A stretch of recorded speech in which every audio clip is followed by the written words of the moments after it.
मेहतर ने आकर के महाराज हरिश्चंद्र को खरीद लिया। थोड़ी देर बाद एक ब्राह्मण देव आए हैं जिन्होंने रानी तारा और रोहितास को खरीद लिया है। क्षमा करें अगर थोड़ी शॉर्ट कर दें तो क्षमा करें, चूंकि समय भी पड़ रहा है। वैसे तो कथा बहुत बड़ी है, 2.5-3 घंटे की कथा है। तो तीनों प्राणी आज बिक जाते हैं। तारा को ब्राह्मण खरीद लेते हैं, हरिश्चंद्र को कालू मेहतर खरीद लेते हैं। तीनों प्राणी चले गए।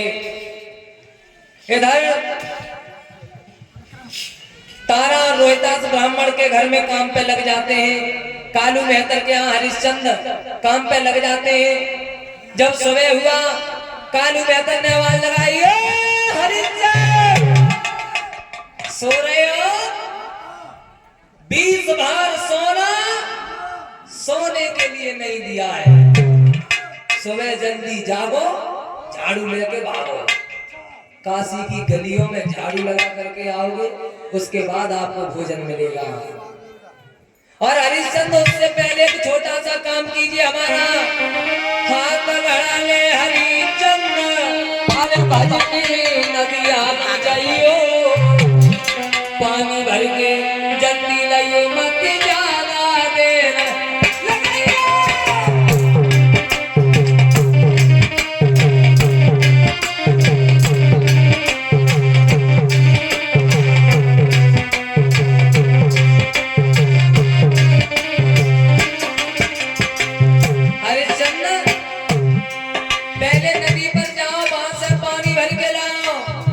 जैसे ही महाराज हरिश्चंद्र ने आदेश सुना, सोई लड़खड़ा सोई उठो, धूप नदिया पे पहुंचो जाई। लड़खड़ा सो चलो, धूप नदिया पे पहुंचो जाई। भरे लो घड़ा पर उठो नाए, वो नदी को जोर लगा।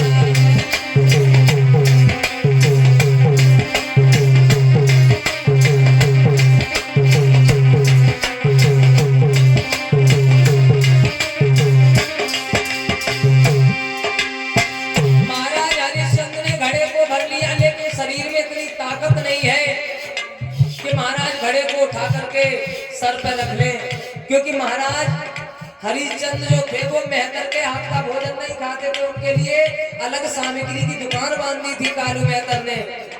तो बांसा जब सामग्री ला करके भोजन बनाते थे तो विश्वामित्र कहीं बन का बिलाव बन के, कहीं भिक्षुक बन के भोजन ले जाते थे। तो हरिश्चंद्र ने भोजन नहीं बनाया था। 36 दिन हो गए थे, निराहार सेवा कर रहे थे हरिश्चंद्र। तो शरीर में इतनी शक्ति नहीं है, कुछ घड़े को उठा करके सर पे रख ले। महाराज हरिश्चंद्र ने देखा, नजर उठा करके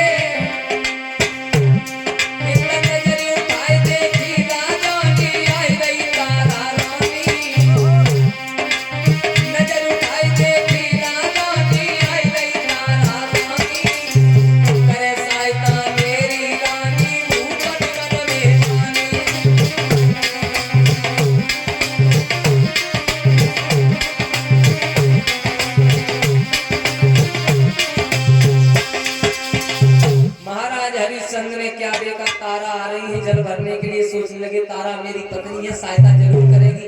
तारा पास में आई। महाराज ने कहा, तारा तुम? तारा कहने लगी, महाराज आप भी यहीं जल भरने आते? बोले हाँ, तो पहले कभी नहीं मिले। हरिश्चंद्र कहने लगे, तारा आज हम लेट हो गए घड़ा ले जाने में, हमारे शरीर में इतनी शक्ति नहीं है कि हम घड़े को उठा करके सर पर रख लें। तारा हमारे घड़े में थोड़ा सहारा लगा दो जिससे हमारा घड़ा उठ जाए। तारा कहने लगी, ना ना ना महाराज, हम आपका घड़ा नहीं उठवाएंगे। क्यों? महाराज हमारे पास में ब्राह्मण का घड़ा है और आपके पास में मेहतर का घड़ा है। अगर मैंने आपके घड़े को छुआ तो मेरा धर्म चला जाएगा। महाराज ऐसा करो, जल में घुस जाओ, जब तुम्हारे सीने तक जल हो जाए तो जल में ताकत कम लगेगी, घड़े को उठा के सर पर रख लेना और चले जाना।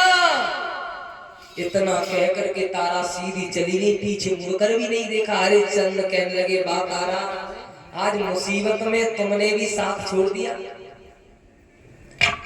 इधर महाराज हरिश्चंद्र जल में प्रवेश कर जाते हैं। सूर्य भगवान का ध्यान किया है तो घड़े को उठा लिया, लेकर के आए घड़े को। जैसे ही मेहतर की सीढ़ियों पर पैर रखा तो पैर फिसल गया, घड़ा सर से धड़ाम से जमीन पे गिर पड़ा, टूट गया।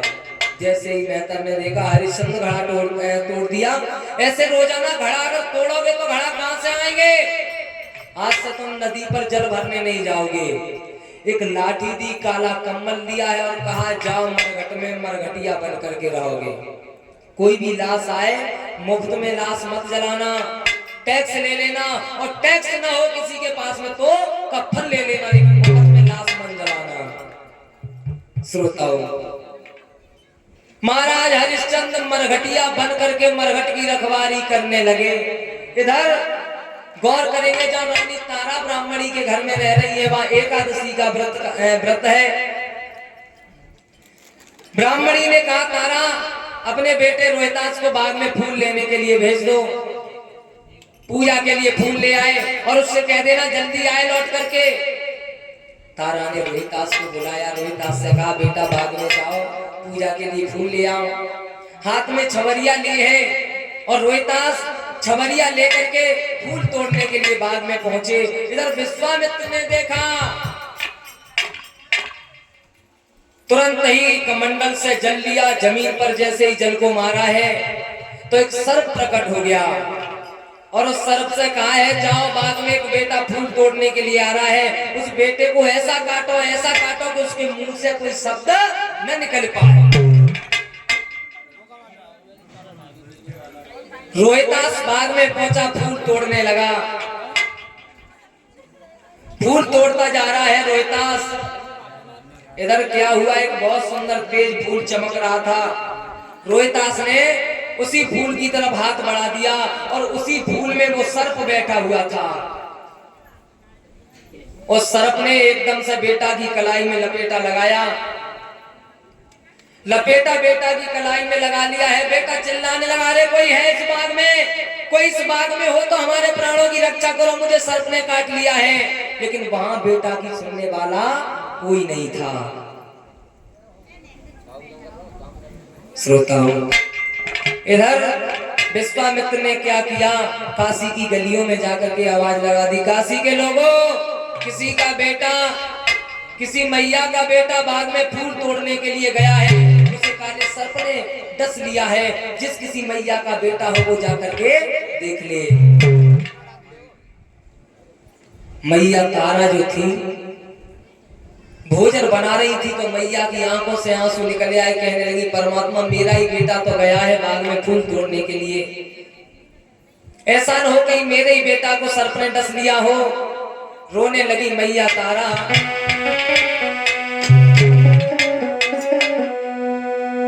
भोजन रही बनाए मात की छूटी बबकाली,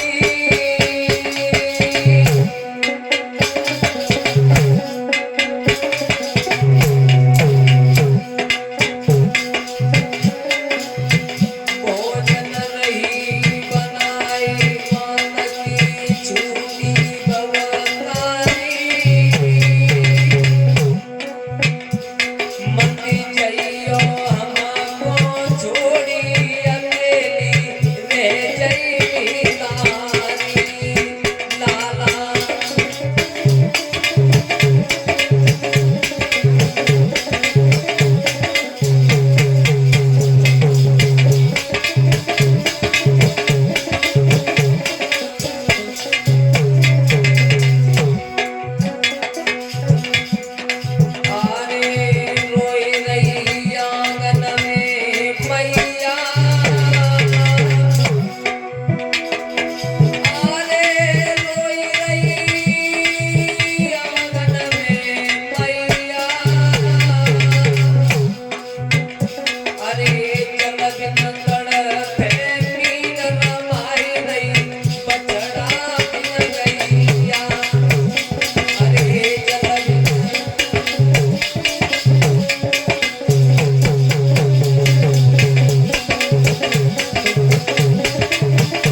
कहा माँ मेरा ही बेटा बाग में फूल तोड़ने के लिए गया है, कहीं ऐसा न हो कि मेरे ही बेटे को सर पर डस लिया हो।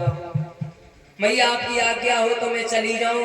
एकदम से ब्राह्मणी कहने लगी सुन, इतनी देर हो गई, वो नालायक कभी फूल लेके नहीं आया, पहले जा ठाकुर जी का भोग बना, उसके बाद में चली जाना। श्रोताओं, इसी को कहते हैं पराधीन सपने सुख नाही और कर विचार देखो मन माही। जो पराधीनता की बेड़ियों में झगड़े होते हैं उन्हें स्वप्न में भी सुख प्राप्त नहीं होता है।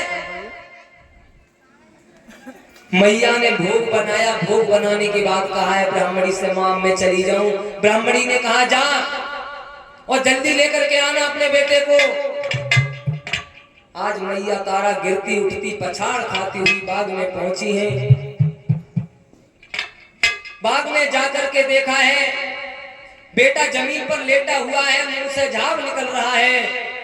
और जैसे ही बेटा की हालत मैया तारा ने देखी है तो पछाड़ खा करके जमीन पर गिर पड़ी, बेटा को गोदी में उठा लिया। कहने लगी रोहितास ये क्या हुआ, मैं तुम्हारे बिना नहीं रह सकती हूं, तुम मुझे छोड़ करके नहीं जा सकते। रोहितास की 2-4 सांसें बाकी बची थी तो रोहितास रो करके कहने लगे मैया तुम रोआ नहीं, इस दुनिया में जो आया है उसे तो जाना ही है। मैया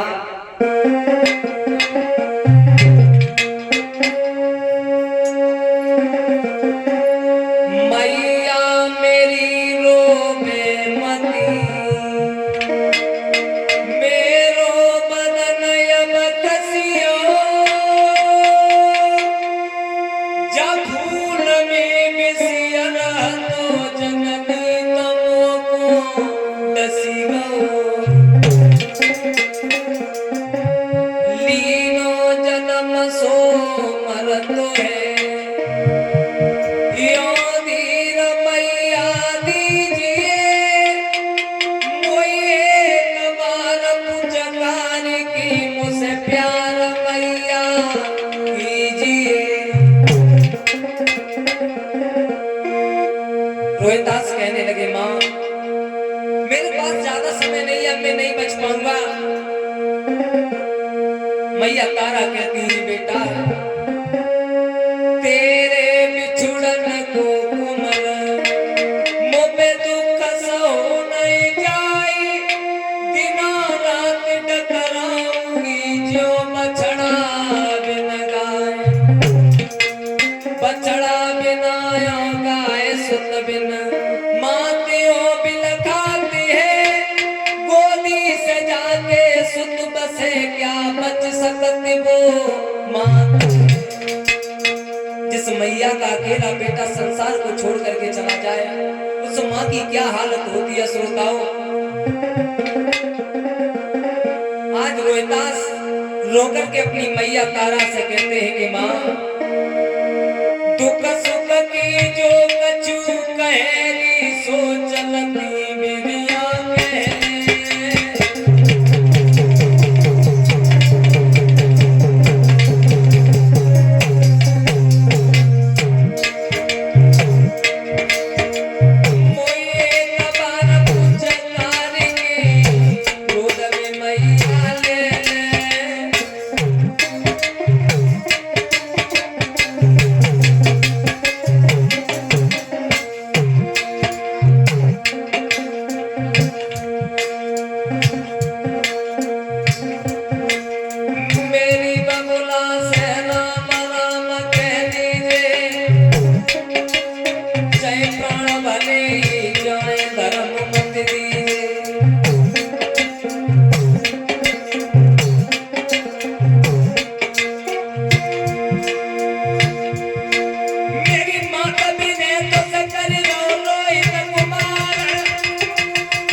चिल्ला चिल्ला करके चीख चीख करके रो रही है बेटा रोहितास, कैसे रहूंगी तेरे बिना, कितने दुखों से मैंने तुझे पाला है और तू ही आज मुझे अधभर में छोड़ करके चला गया रोहितास, कैसे रहूंगी तेरे बिना। मैया तारा रो रही है रोहितास की लाश पर। अरे बेटा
मैया तारा रोहितास की लाश पर रो रही है, कह रही है बेटा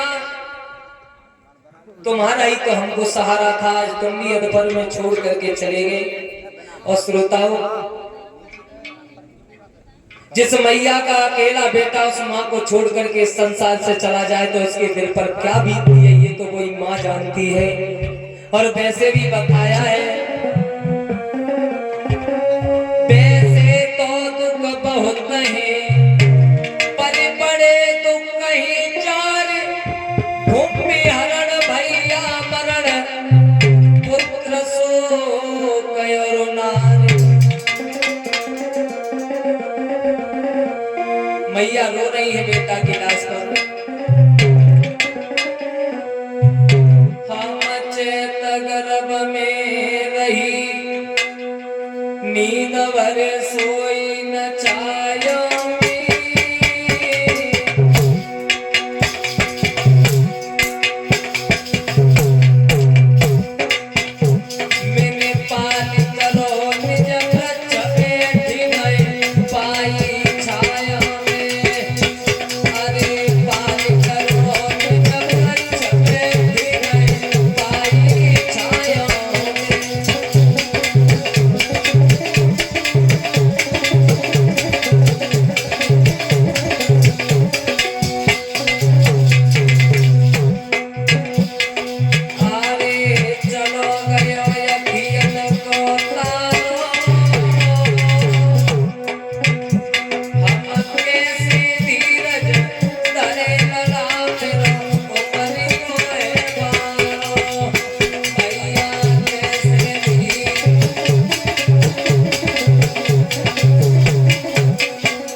इधर भाग के माली ने आकर के कहा, माँ इस बेटे को कार्य सर्प ने डसा, इसकी लाश फट जाएगी, इसे ले जाकर के दाह संस्कार कर दो। आज मैया के पास में इतना भी कुछ नहीं है कि बेटे की लाश के ऊपर कफन डाल दे। आधी साड़ी फाड़ करके मैया ने कफन डाल दिया और बेटा को लेकर के मरघट में चली गई। मरघट में पहुंची जहां हरिश्चंद्र पहरेदारी कर रहे थे। हरिश्चंद्र को आहट मिली। हरिश्चंद्र कहने लगे, कौन है? ओए! कौन है मेरे मरघट के नियम का उल्लंघन करने वाला? यहाँ पर बिना टैक्स के लाश नहीं जलाई जाती, और टैक्स नहीं है तो हम कफन ले लेते हैं।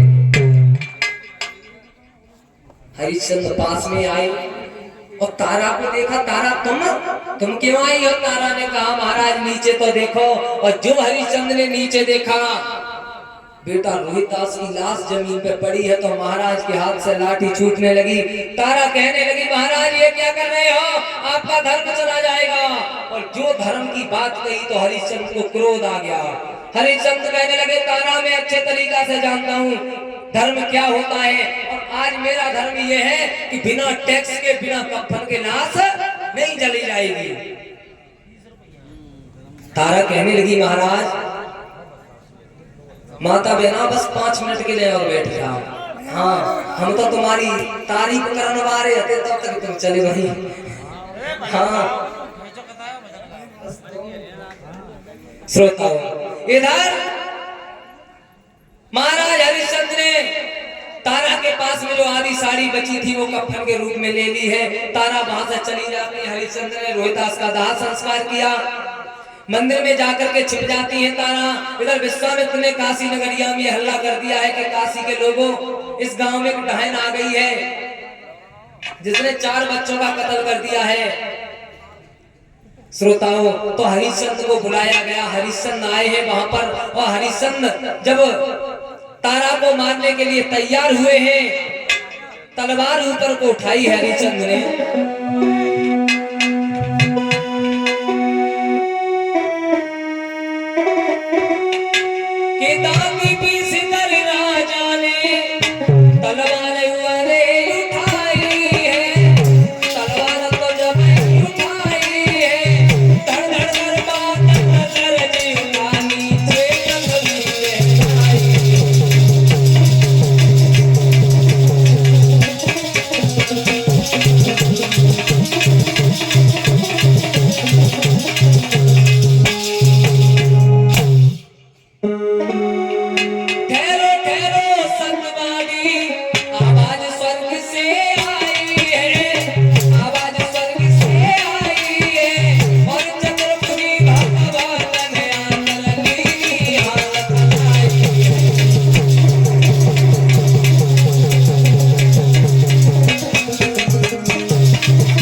भगवान ने,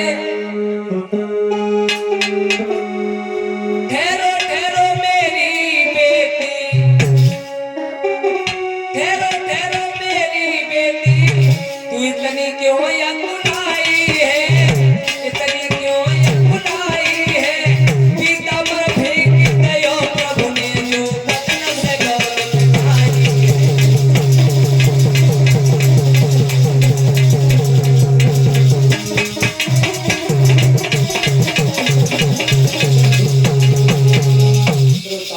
जैसे ही हरिश्चंद्र ने तलवार उठाई है, भगवान विष्णु आ जाते हैं, तलवार को पकड़ लिया और कहा है हरिश्चंद्र, आज मान गए कि तुम्हारे जैसा सत्यवादी राजा और कोई नहीं है।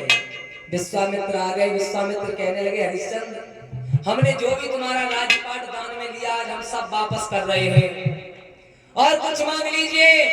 हरिश्चंद्र कहने लगे स्वामी जी, अब मांगने के लिए रह ही क्या गया है, एक बेटा था वो भी आपने छीन लिया। जवाब दिया अपने बेटे को आवाज लगाओ, और जो रोहित रोहित कहकर के हरिश्चंद्र ने आवाज लगाई है तो बेटा रोहिदास आकर के पैरों में गिर जाता है। बोलिए गोविंद भगवान की। धर्म के मार्ग पर चल करके हरिश्चंद्र को सब कुछ वापस मिल गया। फिर विश्वामित्र ने कहा हरिश्चंद्र और कुछ मांग लीजिए। हरिश्चंद्र ने मना कर दिया। तारा से पूछा तो तारा कहने लगी प्रभु ज्यादा कुछ नहीं चाहते, साईं इतना दीजिए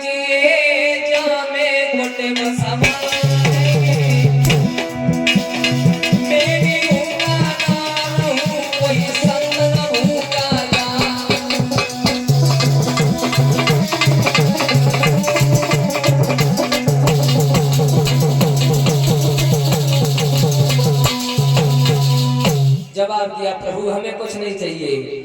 इतना कह करके हरिश्चंद्र अपने राज्य में वापस आ जाते। तब वहीं से पहले इनका नाम केवल हरिश्चंद्र था। इतनी परीक्षा होने के बाद में इन्हें सत्यवादी की उपाधि मिली है। सत्यवादी राजा हरिश्चंद्र तभी से कहा गया है इन्हें। धर्म के में मार्ग पर चल करके सब कुछ वापस मिल जाता है। बोले गोविंद भगवान की। अब ताली बजा करके कीर्तन बोलेंगे सभी लोग। ये कथा यहीं पर ब्राह्म होती है। धन्य माता बहनाएं, वैसे के कार्यक्रम में कथा कोई नहीं सुनता है, लेकिन इस गांव की तो हमें पता है कि सब लोग बैठे रहेंगे।